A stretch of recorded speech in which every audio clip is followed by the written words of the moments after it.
जातवेदसे सुनवाम सोम मराति यतो विदहाति भेदः शनः पर्षदि दुर्गाणि विश्वानावेव सिन्धुं दुरिताद्यग्निः तामग्निवर्णां तमसा ज्वलन्तीं वैरोचनीं कर्मफलेषु दुष्टां दुर्गां देवीगं शरणमहं प्रपद्ये सुदर्शदर्शे नमः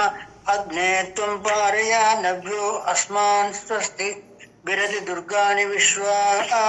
पूष्य पृथ्वी बहुलान ऊर्वे भवातोकाय तनयाय संयोः विश्वानि नो दुर्गः जातवेद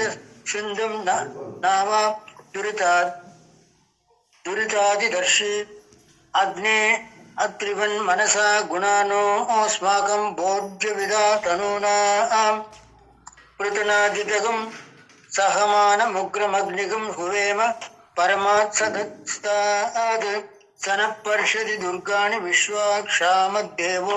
अतिदुर्गात्यग्निः प्रत्नेषि कमेड्यो अध्वरेषु सनाश्च होता नव्यश्च सत्सि स्वां चाग्ने तनुवं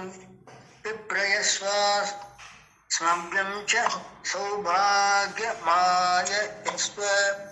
गोविर्जुष्टमञ्जो निषिद्धं तवेन्द्र विष्णोरनुसज्ञरेम नागश्च पृष्ठ विसंवसानो वैष्णवीं लोक इहमादयन्तां कात्यायनाय विद्महे कन्याकुमार धीमहि तन्नो दुर्गी प्रचोदयात् हरिः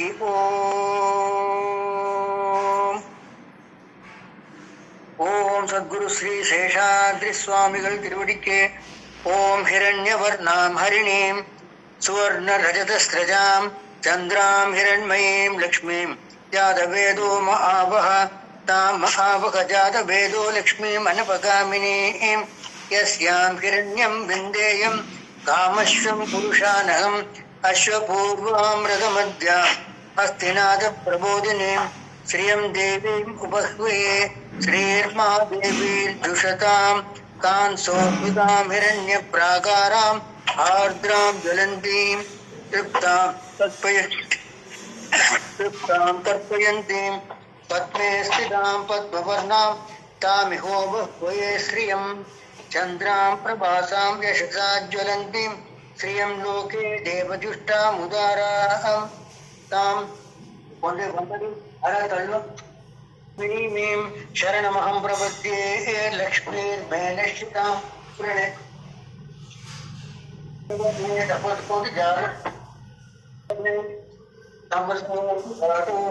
वनस्पतिस्तमुदक्षोति बिल्वः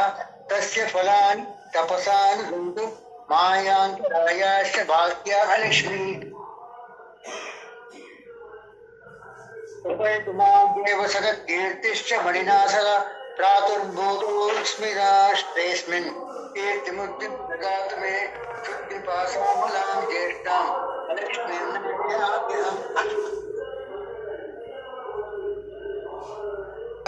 गन्धद्वारां तुलादशां नित्यपुष्टां बहिषिणीं ईश्वरीं सर्वभूतानां तामिहोबह्वये श्रियं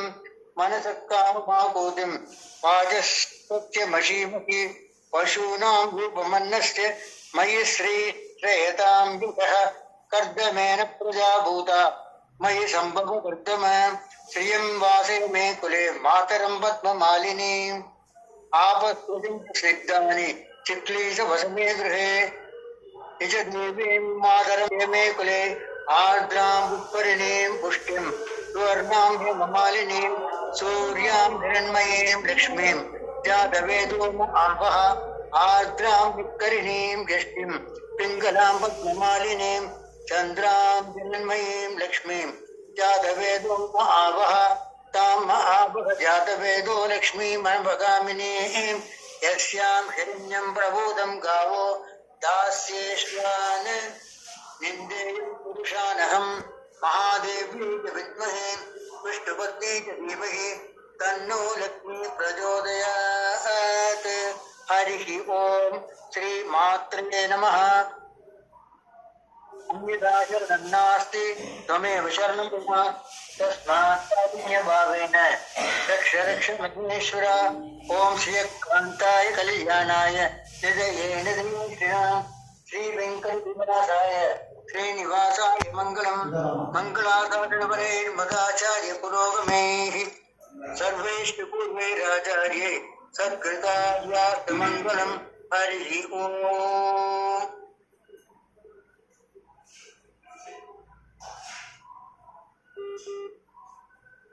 भगवान अलंकार मायचा அழகாக ஆயிடுச்சு சார். अलंकार मायचा ஆயிடுச்சு. இப்ப நம்ம பகவானுக்கு இனிமே அர்ச்சனை பண்ணுவோம்.